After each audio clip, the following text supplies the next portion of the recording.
Hi everybody.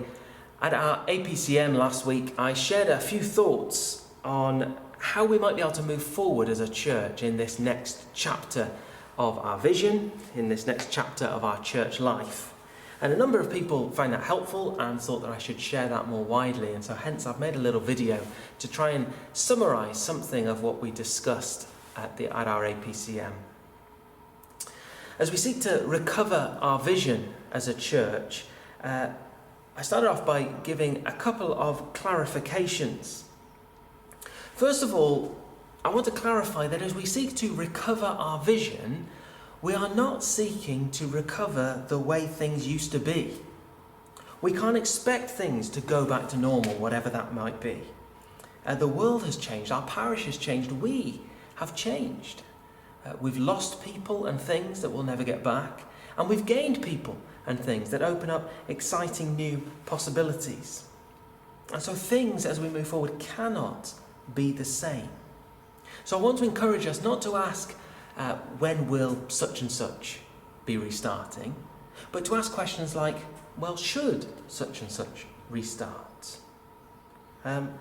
Is there possibility for something new or different or better or more strategic? In essence, as we seek to recover our vision, I think we have a very unique opportunity to actually unlock some new possibilities and to build and plan a new church life, a new church ministry that is in accordance with our vision. Second, our vision to live loving Jesus, knowing Jesus, and sharing Jesus is and ends and not just a means. Now, what on earth do I mean by that? Well, you may think, well, loving Jesus, knowing Jesus, sharing Jesus, those are the things we do to try to get to where we're going. And in one sense, that's true, but actually, that's not the biblical view or vision for the church. Actually, the whole point of the Christian life is to more fully live, to live out that life that we have in Christ, to more fully love Jesus with every single fibre of our being, to know Jesus more and more personally and intimately, to share Jesus with greater vigour and zeal and passion. That is the picture of the future that inspires the present. So with those two clarifications, well, what does that mean as we look to move forward into this next chapter of recovering our vision? Well, I suggested at our meeting that it means at least 4 things for us as we move forward.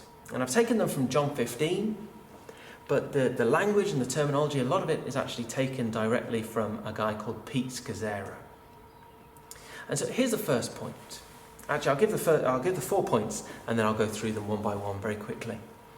The 4 points are this. We need to be before we do. We need to embrace God's gift of limits. We need to prioritise the priorities. And we need to pursue sacrificial love and wholehearted joy.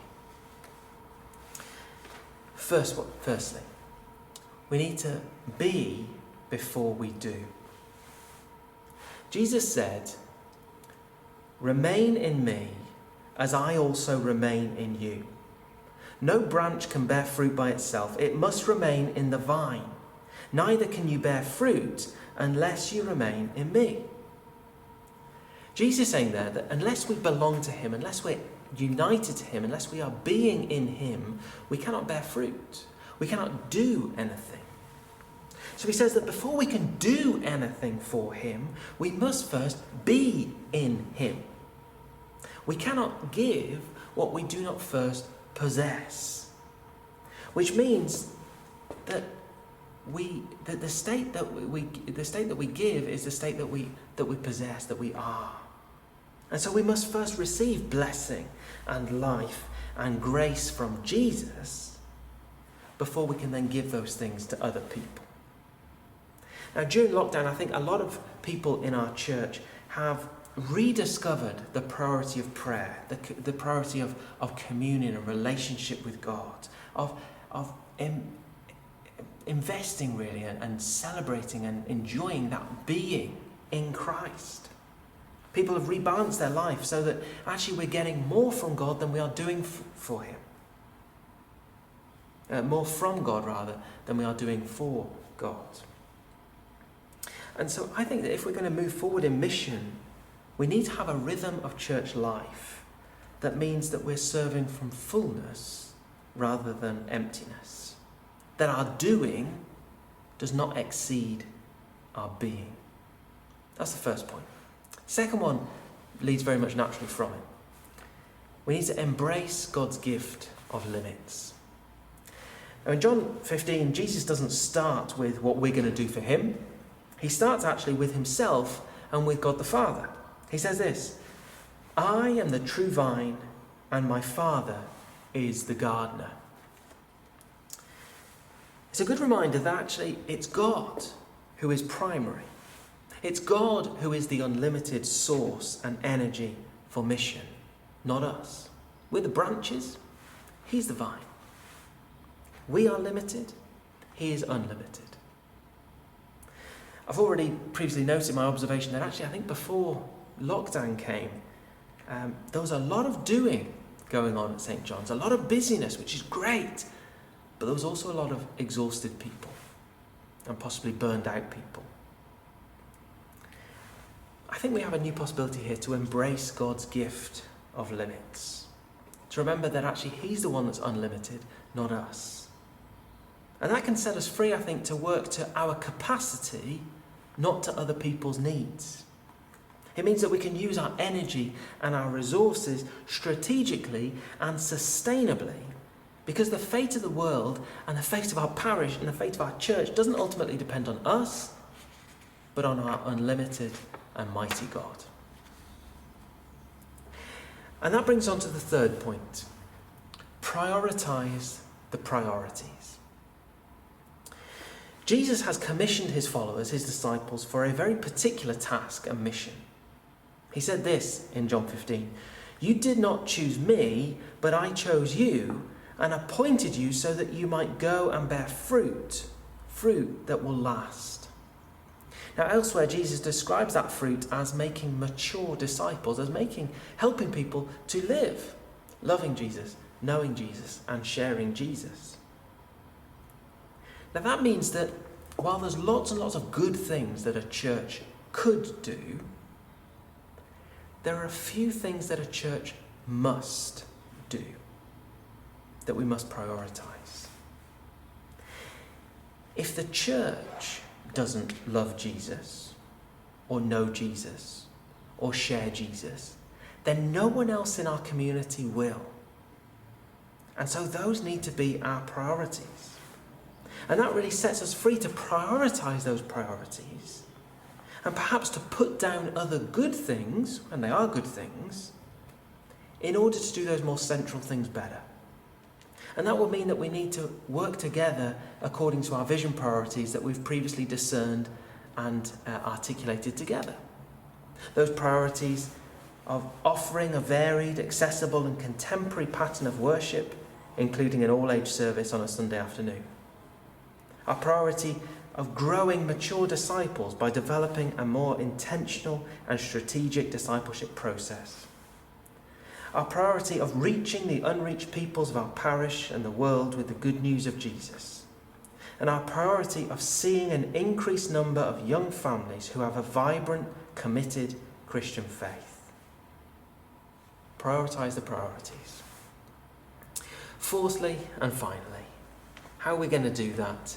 We're going to do it by pursuing sacrificial love and wholehearted joy.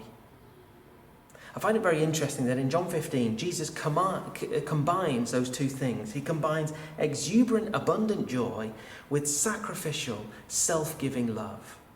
He says this, "I've told you this so that my joy may be in you and that your joy may be complete. My command is this, love each other as I have loved you." This tells us that Jesus wants us to experience both joy and love. And in some sense, those two things have been combined. Elsewhere, he tells us that the way for us to find life actually is to give our life away. And that means that our ministry and our church life should be life-giving in two directions.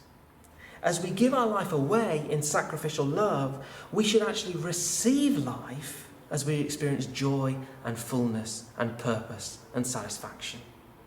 And so if our ministry and our church life is not life-giving in one or both of those directions, then something has gone awry.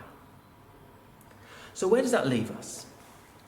Well, as we move forward, holding on to those 4 points: be before you do, embrace God's gift of limits, prioritize the priorities, and pursue sacrificial love and wholehearted joy. I hope that we can discern together a way forward to recover our vision. How are we going to do it? What are the next steps? Well, in light of some of those points, we've taken a decision that nothing will restart before September, apart from our current worship services and our cell groups.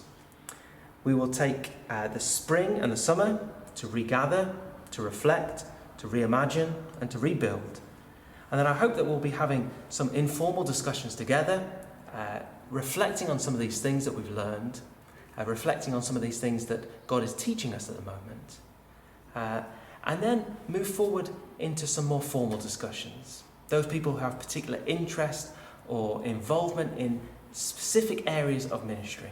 I hope that we can have opportunities and forums to discuss together and to discern a way forward. Watch your space for those formal discussions. I know that there's one in the planning for those working with older folks and who have an interest in that ministry. If you are interested in being a part of that meeting, then do speak to Audrey Waring.